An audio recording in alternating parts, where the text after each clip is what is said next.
Hello everyone, welcome back to my YouTube channel. আশা করছি তোমরা সবাই খুব ভালো আছো। তো চলে আসলাম আজকে আরও একটা নতুন ভিডিও নিয়ে। বাট আজকে সেরকম কোনো ডেলি ভিডিও মানে ডেলি ব্লগ যেগুলো তোমাদের সাথে শেয়ার করি সেটা হচ্ছে না। আজকে দেখতেই পাচ্ছ আমি একদম শাড়ি পরে রেডি হয়ে গেছি। দীপ্ত ওইদিকে রেডি হচ্ছে। তো আমি, দীপ্ত, শাশুড়িমা আর কাকা শ্বশুর 3-4 জন মিলে আমরা যাচ্ছি দীপ্তর জন্মভূমিতে, দীপ্ত জন্মভিটেতে। হ্যাঁ, দীপ্তরা এখানকার স্থানীয় নয়, দীপ্তরা অ্যাকচুয়ালি মেদিনীপুরের, ওখান থেকে ওরা উঠে এসছে। তো জন্ম হয়েছে ওর ওখানে। তো আজকে প্রথম আমি যাব দীপ্তর জন্মস্থানে মেদিনীপুর। মেদিনীপুরের কোন গ্রাম? শ্রীরামপুর বাজার। শ্রীরামপুর বাজার। শ্রীরামপুর বাজার না, শ্রীরামপুর। ওকে, শ্রীরামপুর। তো চলো দেখতে থাকো আজকের ভিডিওটা। এর আগের ভিডিওতে আমার সিঁদুর নিয়ে যে প্রবলেমটা হচ্ছিল সেটা তো তোমাদের বলেছিলাম যে প্লিজ একটু জানিও, সাজেশন দিও কি করা উচিত না উচিত আমার। তো ওখানে অনেকেই কমেন্ট করেছো, অনেকে বলেছো যে দিদি বা প্রিয়াঙ্কা এই সিঁদুরটা ইউজ করে এটা খুব ভালো। তো দেখলাম ওখানে কেয়া শেঠের নামটা সবাই লিখেছো, তো ভাবলাম যে চলো একটা কেয়া শেঠের সিঁদুর নিয়ে ট্রাই করে দেখি কেমন কি হয়। কারণ এতদিন তো 2-3 রকমের গুঁড়ো সিঁদুর ইউজ করেছি, ওই গুঁড়ো সিঁদুরগুলোতে বড্ড ইচিং হয়। তো কালকেই আমি অর্ডার করেছিলাম ফ্লিপকার্ট থেকে, আর আজকেই চলে এসেছে, মানে একদিনেই ডেলিভারি হয়ে গেছে কেয়া শেঠের এই সিঁদুরটা। অনলাইন থেকে কত নিল? 166 টাকা নিয়েছিল। জানি না কম না বেশি নিয়েছে, তোমরা একটু জানিও কমেন্ট করে। এরমই কি দাম? আর এই যে সিঁদুরটা পরার পর আমি একটু হাত দিয়ে ঘেঁটে দিচ্ছি, তাহলে বেশ ভাল লাগে, মানে একটু ঘাটা ঘাটা সিঁদুর আমার খুব ভাল লাগে। আর দীপ্তকে ক্যামেরা করতে বললে ও কতক্ষণে ভাবেও ক্যামেরাটা নামাবে, ফটফট করে শুধু ক্যামেরা নামিয়ে দেয়। এই গলাটা আমার বড্ড ফাঁকা ফাঁকা লাগছে না, এই চেনটা আছে বোঝাই যাচ্ছে না। সো আমরা গাড়িতে করে যাবো, গাড়ির সামনে দাঁড়িয়ে রয়েছে, কাকা চলে এসছে অলরেডি, আমাদের জন্য ওয়েট করছে। তো আমরা এখন হেঁটে যাচ্ছি। চলো, তুমি কিছু বলবে? তুমি অনেকদিন পর যাচ্ছ তোমার গ্রামের বাড়িতে, কিছু বলবে না? আজকে দীপ্তর গ্রামের বাড়িতে যাওয়া নিয়ে ও কতটা এক্সাইটেড ছিল সেটা আমার জানা নেই, বাট ওর থেকে আমি যে বেশি এক্সাইটেড ছিলাম সেটা আমি জানি। কারণ এইটা ভেবে আমার আনন্দ হচ্ছিল যে আমার বর যেখানে জন্মগ্রহণ করেছে সেই জায়গাটায় আমি যাব, সেই জায়গাটা আমি দেখবো, এইটা ভেবে আমার বেশ আনন্দ লাগছিল। তো যেতে আমাদের খুব একটা সময় লাগেনি, প্রায় ঘন্টা দেড়েক মতো সময় লেগেছিল। মানে আমরা দীঘার রাস্তা দিয়ে যাচ্ছিলাম, তাই দীপ্তকে এখানে বলছিলাম যে চলো আমরা তো দীঘা থেকে আর কিছুক্ষণ দূরে আছি, আমরা দীঘায় গিয়ে একবার ঘুরে আসি। তো এই যে রাস্তাটা দিয়ে যাচ্ছি এইটা হচ্ছে দীঘা যাওয়ার রাস্তা। এই রাস্তা দিয়ে যাচ্ছিলাম আর আমি ভাবছিলাম যে বিয়ের আগে, মানে উলুবেড়িয়ে বিয়ের আগে যখন আমি এই রাস্তা দিয়ে দীঘা যেতাম তখন জানলে ভালো হতো যে আমার এখানে বিয়ে হবে বা কিছু, তখনও আমার ধারণা ছিল না যে আমার এত দূরে বিয়ে হবে। তো যাই হোক, ফাইনালি আমরা চলে এসেছি।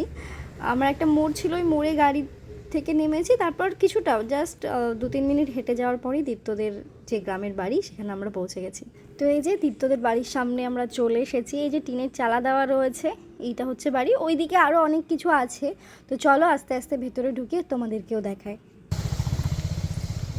এই স্লিপ করে পড়ে যাবো গো? না বললে হবে, আমি হিল জুতো পরে আছি। আরে ওই জন্যই তো আরো করবে না। ধরো ধরো ধরো ধরো ধরো ধরো। হ্যাঁ হ্যাঁ,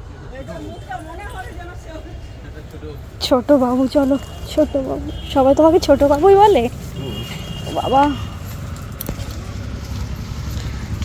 কি রাস্তা! আচ্ছা, আমাদের ওইদিকে কচি মানে হচ্ছে সব থেকে ছোট। বলছি তোমার বাড়ি ঢোকার রাস্তা কোনটা? এইটাই মানে মেন রাস্তা এটাই, তোমরা এটা দিয়ে বাড়ি ঢুকতে? আচ্ছা, এটা কার ঘর ছিল? এইটা টাকা থাকতো। এ তো ভূতে বাস করে রে এখন। কেউ থাকে না তো। এই পুকুরটা আমরা চান করতাম। বলো বলো। এই পুকুরটা আমরা চান করতাম। কি ভালো না বাড়ির সামনে পুকুর, আর পুকুরে স্নান করতে। তো এই হচ্ছে দীপ্তদের এই বাড়িটা কার? এইটা আমাদের বাড়ি, মেন বাড়ি। এটা আমাদের আগে 3 তলা মাটির বাড়ি ছিল। এটা দিয়ে তারপরে কাকা ভেঙে দিয়ে আমরা চলে যেতে, কাকা ভেঙে দিয়ে এটা। একটু জোরে বলো, না শুনতে পাবে না। না ও আচ্ছা। হ্যাঁ, মানে এটাতে তোমরা যখন এখান থেকে চলে যাও তখন এই পাকা বাড়িটা ছিল না? না, তখন মাটির বাড়িই ছিল। তাহলে পাকা বাড়িটা কে করেছে? কাকা করেছে। এই কাকা? হ্যাঁ। ও চলো ডাকছি। থাকতো না। আচ্ছা আচ্ছা। দীপ্তরা যখন খুব ছোট তখনই এখান থেকে শ্বশুর শাশুড়িরা চলে যায়। আর এই যে কাকাকে দেখছো, কাকা দীপ্তদের আগে গেছে না পরে গেছে আমার জানা নেই, বাট প্রথম থেকেই মানে আমার শ্বশুরমশাই আর এই কাকা শ্বশুর দুজনেই থাকতো, তাছাড়া কেউ থাকতো না। আর এখন তো কেউই থাকে না, পুরো ফাঁকা দেখতেই পাচ্ছ। এই যে বাড়িতে কেউ থাকে না বলে গাছ ফাছ সব দরজায় উঠে গেছে।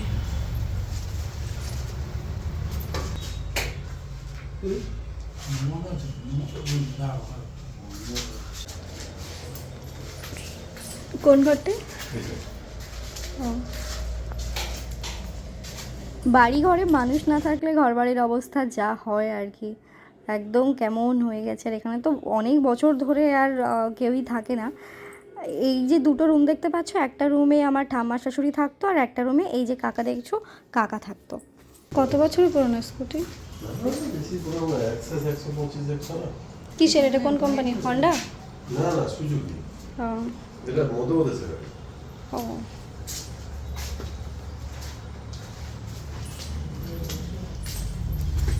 এই দীপ্ত, তোমরা তাহলে তোমাদের বাড়িটা কোথায় আচ্ছা আচ্ছা। বলো?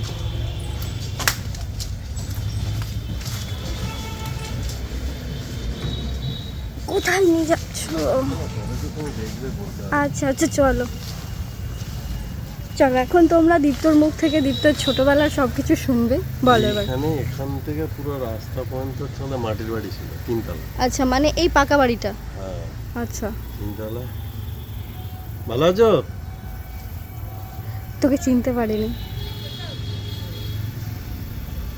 না, মা এসছে, কাকা এসছে।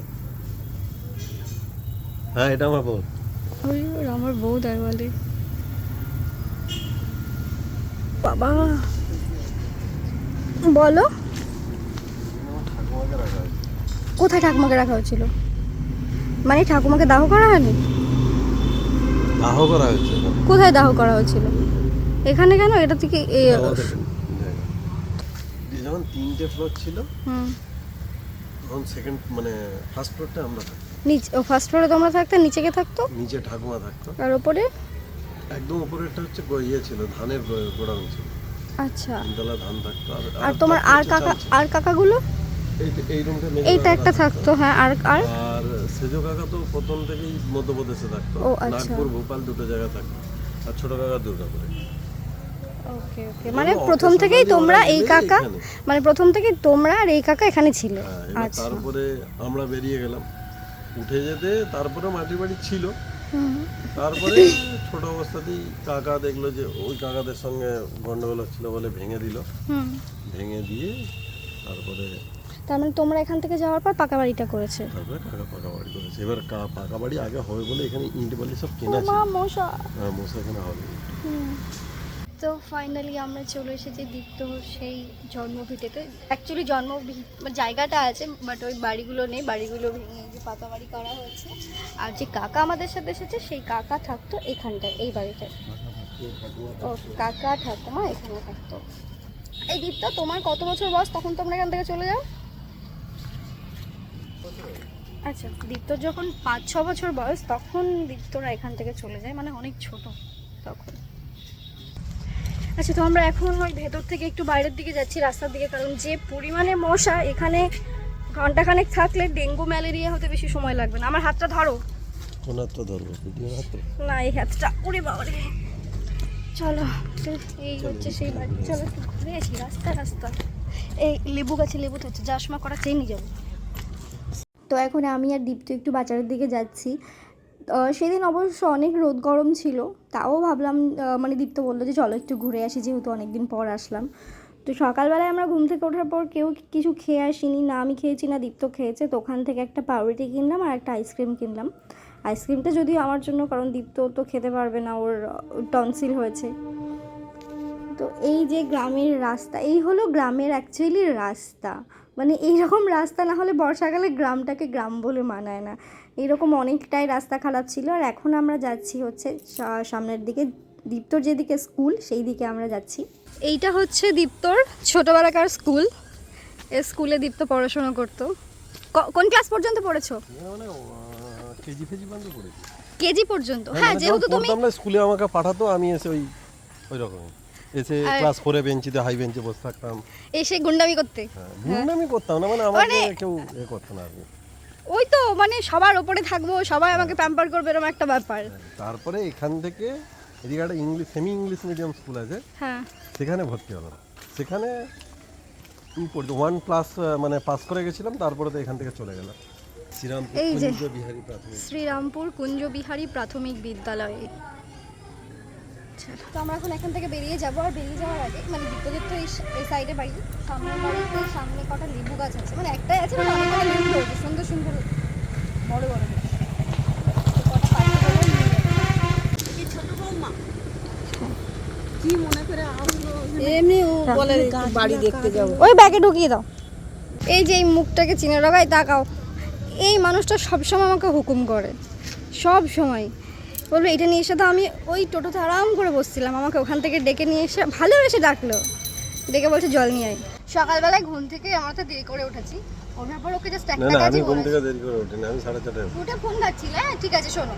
ওঠার পর ওকে আমি একটা কথা বললাম যে লেপটা ভাঁজ করে দাও, এখন গরমে পর্যন্ত লেপ লেপ গায়ে ভাঁজ দেয়। করছে। একটু ভাবো তো, গরমে লেপ গায়ে। হ্যাঁ, ও স্পিডে ফ্যান দিয়ে শুয়ে থাকবে, তো আমি কি করবো, আমার তো গরম ঠান্ডা লাগে। তো লেপ এখনো ভাঁজ করছে। ওকে ও আমাকে বলে যে তুমি আমাকে কিছু বললে ভালোবেসে বলবে, আস্তে আস্তে বলবে। আমি ওকে আস্তে আস্তে কতবার বলেছি, আস্তে বললে ওর কানে কোনো কথা ঢোকে না, সেই কারণে বাড়ির বউরা বড়দের ওপর সবার ওপর চিৎকার করে বলে, মানে এরা ভালোবাসা বোঝে না, বুঝলে তো। বাড়ি গিয়ে লেপটা ভাঁজ করে দেবে, হ্যাঁ, নাহলে বাড়ি গিয়ে তারপর চিৎকার করবো আমি, তখন বুঝবে। তো এখন আমরা এখান থেকে বেরিয়ে যাবো জলটা নিয়ে। আমরা বাড়ি পৌঁছে গেছি, বাট বাড়িতে এখনো ঢুকিনি, গেটে এখনো তালা মারায় আছে। দীপ্ত বাইক বের করছে, আমি আর দীপ্ত যাবো একটু বাইরে, মানে খাবার নিয়ে আসতে। এখন ওই বাড়িতে এসে রান্নাবান্না করে খাওয়ার এনার্জি থাকবে না, ভেবেছিলাম সুইগি থেকে অর্ডার করব। তো এখন সুইগিতে যে দোকানটায় আমরা নেব সেই দোকানটা দেখছি বন্ধ রয়েছে। উলুবেড়িয়াতে আমি যত জায়গায় বিরিয়ানি খেয়েছি, সব থেকে আমার এই যে বিরিয়ানি বাজ বলে এই দোকানটায়, যে দোকানটা আমি এখন আছি, এই দোকানটার বিরিয়ানি আমার সব থেকে বেশি ভালো লেগেছে। আর এই যে ভিড়ের মাঝখানে আমি দাঁড়িয়ে রয়েছি, আর ও একদম ফাঁকা জায়গায় দাঁড়িয়ে রিল্যাক্স করছে। মানে যদি আমরা দুজনে মিলে কোথাও যাই, সব জায়গায়ও আমাকে পাঠাবে, যত ভিড় হোক যত যাই হোক। ঘুরতে গেলে হোটেল দেখা, খেতে যাব, কি খাবো, সব কিছু মানে আগে আমাকে পাঠিয়ে দেবে, আর নিজে দূরে দাঁড়িয়ে থাকবে। তো দীপ্তকে প্রথমে বললাম যে 2টো বিরিয়ানি নাও। তো 2টো বিরিয়ানি নেওয়ার পর আমার হঠাৎ করে ইচ্ছে হলো যে আমি এবার চিকেন চাপ নেওয়ার। তো পরে আবার চিকেন চাপ একটা আমি নিয়েছিলাম, সেটাও জানতো না যদিও। আর 2 প্লেট নেওয়ার কারণ হচ্ছে ওখানে কোয়ান্টিটি যথেষ্ট পরিমাণে দেয়, তো 2 প্লেট নিলে আমাদের 3 জনের মোটামুটি হয়ে যায়। তো আমরা 2 প্লেটই নিয়েছিলাম। ডিম সেদ্ধ বসিয়েছি, যেহেতু বিরিয়ানি মানে এখানকার বিরিয়ানি থেকে ডিম দেয় না বিরিয়ানিতে, সেই কারণে আলাদা করে ডিম সেদ্ধ করা হচ্ছে। তো এখন বাজে ঘড়ির কাঁটায় 8:13, রাত্রি 8:13। দুপুরবেলায় খাওয়া দাওয়া করার পর দুজনেই শুয়ে গেছিলাম, কিছুক্ষণ আগে ঘুম থেকে উঠলাম, দিয়ে আমাদের দুজনের জন্য চা, যে বিস্কুট। প্রথমে 4টে না 6টা বিস্কুট নিয়ে এসেছিলাম, সেটাতে হলো না, তো পরে আবার নিয়ে সেখানে গাদাখানি পুরো এক ডিব্বা নিয়ে বসে গেছি। এখন বাজে রাত্রে 9:10। এখন আমি রান্নাঘরে যাচ্ছি, কিছু একটু খাবার বানাবো, কিন্তু কি বানাবো ওটাই বুঝে উঠতে পারছি না। দীপ্ত এমনিতে রাত্রে মুড়ি খাবে বললো, আর এখানে কিছু সবজি নিয়ে আসা আছে, এর মধ্যে দেখি আমি কি বানাই, কারণ ও তো মুড়ি খাবে, ও মুড়ি খেতে ভালোবাসে, মুড়ি হলে তো আর কিছু লাগবে না, বাট আমার তো মুড়ি খেতে ভালো লাগে না। এখানে আসলে সত্যি কথা বলতে এখনও আমার খাবার টুকটাক প্রবলেম হয়, মানে আমি কন্টিনিউ থাকলে হয়তো আমি আমার জিনিসগুলো খাবার দাবারগুলো নিয়ে এসে রেখে দিতে পারতাম। মানে দীপ্তদের খাওয়া আমার খাওয়া পুরোই আলাদা। ওই যে বললাম দীপ্তকে মুড়ির সাথে বেগুন ভাজা, আলু ভাজা, ডিম ভাজা যাই দাও খেয়ে নেবে, বাট আমার সেটা হয় না। তো সেই কারণে আমি কি করব ওইভাবে ভাবলাম যে চলো একটা মানে একটুখানি চিকেন স্টু বানাই, যেহেতু সবজি নিয়ে এসে রাখতে বলেছিলাম, নিয়ে এসে রেখেছিল। আমাদের এই বাড়ির নিচে মাঝে মধ্যেই তো সবার পার্টি হয়, মানে এক এক দিন এক এক রকম রান্না করে সবাই খায় মাঝে মধ্যে। তো আজকে আবার সবাই মিলে বড়া করেছে, মানে কালকে তালটা গুলে রেখেছিল, আজকে যে বড়া করেছে। বড়াগুলো দেখতে কি সুন্দর লাগছে না? দীপ্ত খাবে কি দেখি, ও সচরাচর খায় না এগুলো। এই খাবে, একটা খাও, একটা টেস্ট করে দেখো। খাবেন না। এই যে এটা হচ্ছে দীপ্তর ডিনার, মুড়ি আর তার সাথে ডিম দিয়ে টমেটো দিয়ে একটু ভাজা ভাজা টাইপ, ওর মধ্যে অবশ্য একটু আজকে আমি আলুও দিয়েছিলাম। আর এই যে এইটা হচ্ছে আমার ডিনার। তো রাত 10:30 বেজে গেছে, আজকে অনেকটা লেট হয়ে গেছে। তো যাই হোক খেয়ে নিই, খেয়ে আবার দীপ্তর সাথে যেতে হবে বাইক রাখতে, তারপর বাড়ি এসে ঘুমিয়ে যাবো। তো আজকের ভিডিওটা এ পর্যন্ত শেষ করছি। সবাই ভালো থেকো, সুস্থ থেকো, সাবধানে থেকো, দেখা হচ্ছে তোমাদের সাথে নেক্সট কোনো একটা ভিডিওতে। টাটা।